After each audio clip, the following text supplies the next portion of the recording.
suis en train de marcher dans la forêt là, après le travail, parce que ça fait du bien toujours de juste faire des randonnées très rapides de la nature, même si c'est 5 minutes, 10 minutes. C'est quelque chose que moi j'apprécie et qui fait du bien, juste d'entendre les oiseaux, d'être dans la nature et être entouré juste d'arbres. C'est magnifique. Bref. Et je pensais à du coup la manière de réaliser un one arm handstand. Rien à voir avec la nature, mais le street workout c'est ma vie et je pense qu'à ça. Et je vais juste rapidement vous expliquer comment on fait un one arm handstand dans les bonnes conditions. Et pas juste avant un handstand, tenir un petit peu une fois sur 5, se dire ok c'est bon, on va sur une main. Et là en fait on va juste aller dans le chemin pour stagner. C'est tout.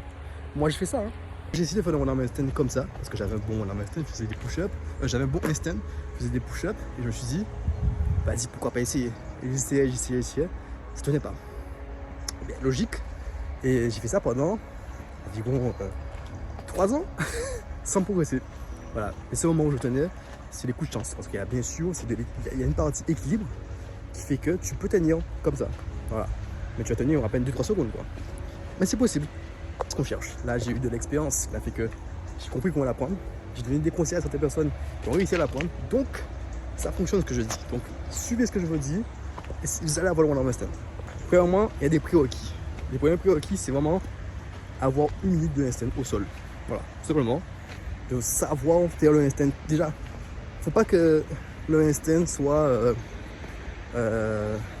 difficile à faire, dans le sens où il ne faut pas que pour faire un handstand, il faut qu'on fasse 5 essais. Non. Il faut qu'à chaque essai, on sache faire le handstand. Absolument. Il n'y a pas de condition. Non. C'est la première condition déjà. Deuxième condition, 1 minute de handstand. Troisième condition, réussir à faire environ 5 push-ups au sol. Pouvoir comprendre bien son corps, comment gérer l'équilibre, etc. Deuxième condition. Quatrième condition, du coup, c'est faire des press handstand. Donc bras pliés. Bras pliés, jambes pliées. Bras tendus, jambes pliées. Et si vous êtes chaud, vous pouvez essayer aussi les bras tendus et jambes tendues. Et ça, c'est le plus dur de la press handstand.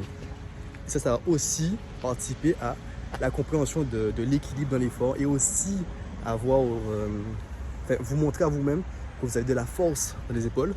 Et en plus que vous maîtrisez bien le mouvement du handstand parce que vous arrivez à faire des variations. Donc ça va augmenter votre confiance en vous et aussi votre force physique. Maintenant qu'on a maîtrisé tous ces petits mouvements dans la famille du handstand, là maintenant, on va essayer du coup de faire des handstands assistés. Premièrement, on va apprendre à se mettre sur une main.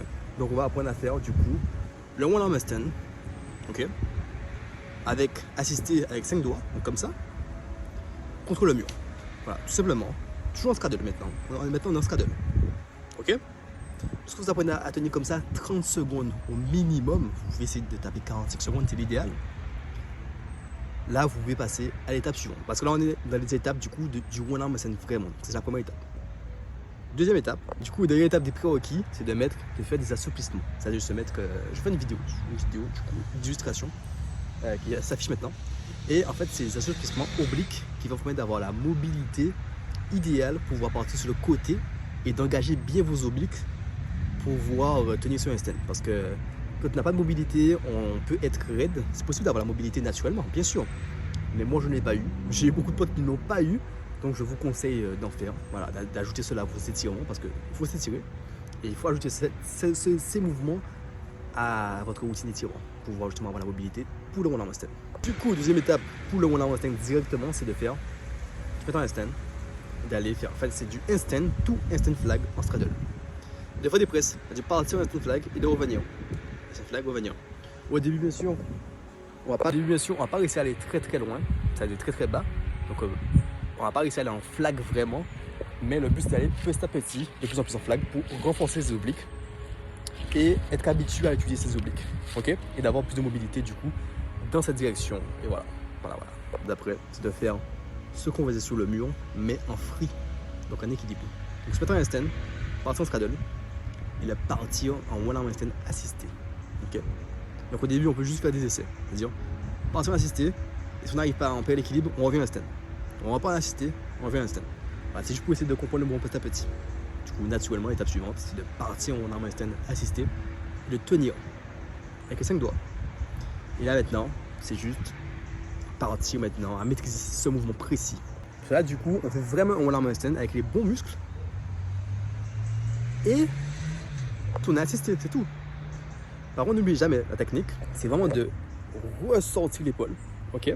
Quand vous faites le one arm handstand, d'avoir le bras tendu et vraiment essayer d'aller sur le côté, ok? Pas trop, mais c'est juste ce qu'il faut pour être vraiment que le poids de votre corps soit vraiment sur un bras et que juste ça sert juste à pas tomber. Vous voyez? Le but c'est juste tenir 30 secondes comme ça. Voilà. Puis dès qu'on fait 30 secondes comme ça, on passe à 3 doigts. Dès qu'on fait 30 secondes comme ça, on passe à 2 doigts. Dès qu'on fait 30 secondes comme ça, on passe à 1 doigt comme ça. Et dès qu'on tient environ entre 15 et 30 secondes, comme si ceci, on l'a assisté à 1 doigt, là on peut essayer du coup enfin de passer sur le côté. On l'a assisté à 5 doigts, puis 1 doigt. On lâche, on essaie de tenir. Si on ne tient pas, on essaie de revenir à stand. Et on commence en boucle en boucle. Et comme on a vraiment travaillé du coup les bons muscles et la bonne manière de travailler le one arm stand, du coup à un moment donné vous allez réussir à me contacter et ainsi de suite, vous allez réussir vraiment à tenir. Maintenant vous allez le one arm stand. Si vous avez des questions, c'était pas assez complet parce qu'il y a beaucoup de gens qui ont beaucoup de problèmes différents de chacun. Donc si vous avez un problème et que vous êtes bloqué dans une étape et que vous n'arrivez pas à avancer et que vous n'arrivez pas à faire une étape justement parce que vous sentez que votre corps est bloqué d'une certaine manière, n'hésitez pas à me poser la question. Moi je maîtrise du coup maintenant le one arm stand, si vous avez tenu le one arm stand avec le bras sur le côté en full 21 secondes je crois bien.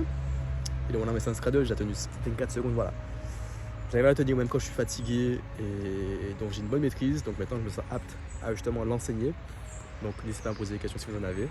Et puis voilà, une petite vidéo tranquille dans les bois, voilà, dans la nature, ça fait plaisir, c'est magnifique. Et puis voilà comment on finit la vidéo. Ciao les mecs.